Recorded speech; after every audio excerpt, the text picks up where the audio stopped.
একটু কল্পনা করুন, নির্বাচনের চূড়ান্ত ফলাফলে আপনি বিপুল ভোটে হেরে গেলেন, কিন্তু কয়েকদিন পরে আপনার কাছে খবর এলো আপনি হতে যাচ্ছেন দেশের অন্যতম নীতি নির্ধারক বা সংসদ সদস্য। শুনতে অবিশ্বাস্য মনে হলেও পরিবর্তনশীল বাংলাদেশের নতুন রাজনৈতিক প্রেক্ষাপটে এটি হতে যাচ্ছে বাস্তবতা। ব্যালট যুদ্ধে হেরে গিয়েও অনেক আলোচিত নেতারা কিভাবে সংসদে পা রাখতে পারেন, সেই সমীকরণটি এখন সারা দেশে টক অফ দ্য টাউন। এটি কোনো ম্যাজিক নয়, বরং বাংলাদেশের ভবিষ্যৎ সংসদীয় কাঠামোর এক আমূল পরিবর্তনের ইঙ্গিত।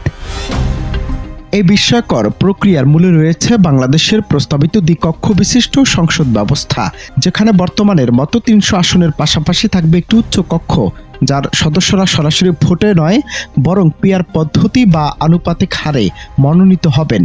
সহজ কথায়, একটি রাজনৈতিক দল নির্বাচনে সারা দেশে মোট কত শতাংশ ভোট পেল তার উপর ভিত্তি করে উচ্চকক্ষে তাদের আসন সংখ্যা নির্ধারিত হবে। এই পদ্ধতিতে দলের হেভিওয়েট নেতারা সরাসরি আসনে পরাজিত হলেও দলের প্রাপ্ত ভোটের জনপ্রিয়তায় ভর করে সিনেট সদস্য হিসেবে ঠিকই জাতীয় সংসদে নিজেদের জায়গা করে নিতে পারবেন।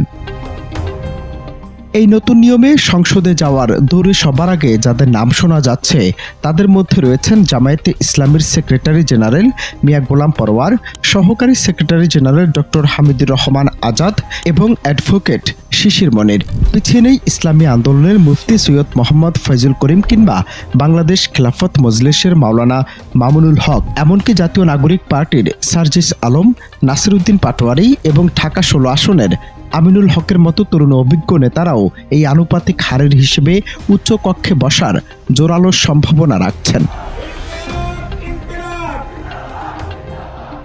তবে এই পদ্ধতি কার্যকর হলে বিএনপি, জামায়াত জোট কিংবা ইসলামী ধারার দলগুলো তাদের যোগ্য নেতৃত্বকে হারের পরও সংসদে কাজে লাগাতে পারবে।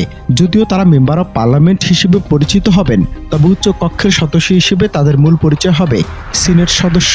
এই দ্বিকক্ষ বিশিষ্ট ব্যবস্থা দেশের আইন প্রণয়নে বিশেষজ্ঞ অভিজ্ঞ রাজনীতিকদের অংশগ্রহণ নিশ্চিত করবে, যা গতানুগতিক বিজয়ী বিজিতের ব্যবধানকে কমিয়ে আনবে। ফলে মাঠের লড়াইয়ে পরাজিত হয়েও নীতি নির্ধারণী পর্যায়ে এই প্রভাবশালী নেতাদের উপস্থিতি বাংলাদেশের রাজনীতিতে এক নতুন মাত্রা যোগ করতে পারে।